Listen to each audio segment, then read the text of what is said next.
Yes, here he is, the winner of the Master Classics of Poker main event, Jussi Nevanlinna. I guess the third time is a charm. Well, this time it at least have been, yeah. I mean, I'm really, really happy about it. Yeah, you've been here twice before on the final table, and one time in 2011 you came really close, but you end up losing to David Boyasian with ace queen. So more ironic that you won this time. Yeah, that is true. He is a good friend of mine. I'm partly happy that he won at that time, and we were actually last year at the same final table again, and he ended up being second. But yeah. Were you friends before, or do you just stayed in touch? No, we got to know in the first final table. Right, and that might be one of the reasons why you love coming here so much, because you've met a lot of really nice people and know a lot of people here now. That is also true, yeah.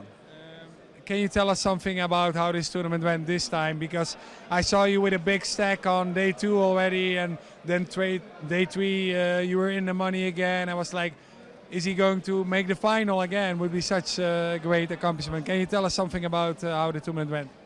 I never got like a long streak of bad luck or like bad run, and also I always got in good situations where I get to double up at the time. So I never had like big problems in the tournament, and it seemed that each day I really was fortunate, and I got in the situations where it's just setups and I got all the chips, and the same thing happened in the final table.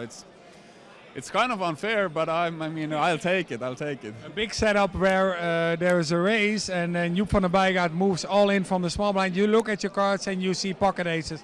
Can you describe us what you're feeling during a hand like that?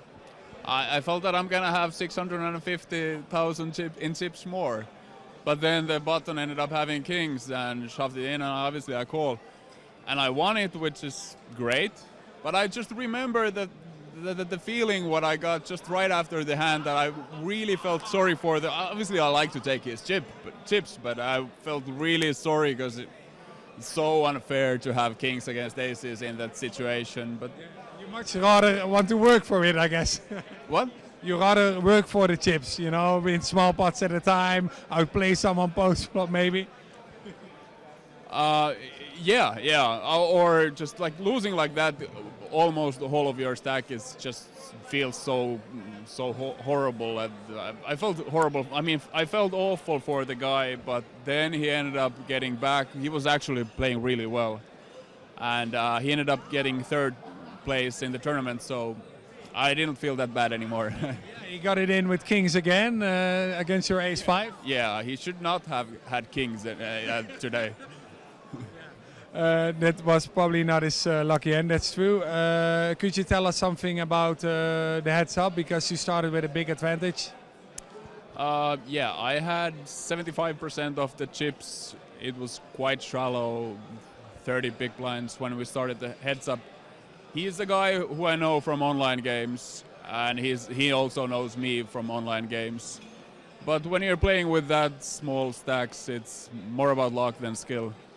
But I'm also really confident playing with that depth level. I mean, if you have less than 40 big blinds, I've had those situations so often that I really think that I know what I'm doing at the time. Yeah, I hear a lot of Dutch pros talking about how the level of play in the main event every year keeps getting higher, but it doesn't seem to bother you at all. Yeah, if I get it in with aces against kings, yeah, I manage it. Yeah, but do you notice any change in the level of play, or overall, or just here? Yeah, overall. In Amsterdam. It's definitely the level of playing is getting higher all the time here and also in other places. Nowadays it's a lot different game than what it was like 5 years ago. What do you do to stay on top of the field? How do you work on your game? I'm not sure if I'm staying on top of the field. I've done a lot of practice, I guess, but nowadays I have a small child in home, so I don't practice or play that much. what I used to before for the last 2 years. Maybe I'll start to do it more again now when she's a little bit older. But maybe in a couple of years I'm not going to be in the top of the game. We are very happy that you still make the trip to Holland, even though you have a daughter now, and you have something really special to show to her. The bordje, you have heard about the bordje, obviously. Well, what do you mean, is this place? Yeah, it's our trophy. It's really special. It's not like a bracelet or a big trophy, but it's something special to take home. Are you gonna put it on the wall or do something with it? Let's see what my wife says about the plate. Whether it matches the rest of your plates. I don't think it does, but yeah, I'm gonna do something with it. And you also have something else to make your wife really happy, 300,000 euros. She prefers that than the plate.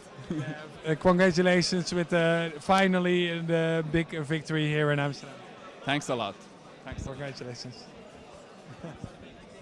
Ja, dat was Jussi en hij neemt dus dit enorme bedrag mee naar huis.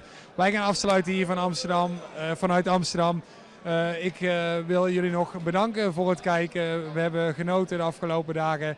En Jussi en ik, wij gaan een feestje vieren aan de bar. We're gonna have a little beer at the bar probably. Yeah, sure. Oké, jongens, bedankt voor het kijken. Tot ziens.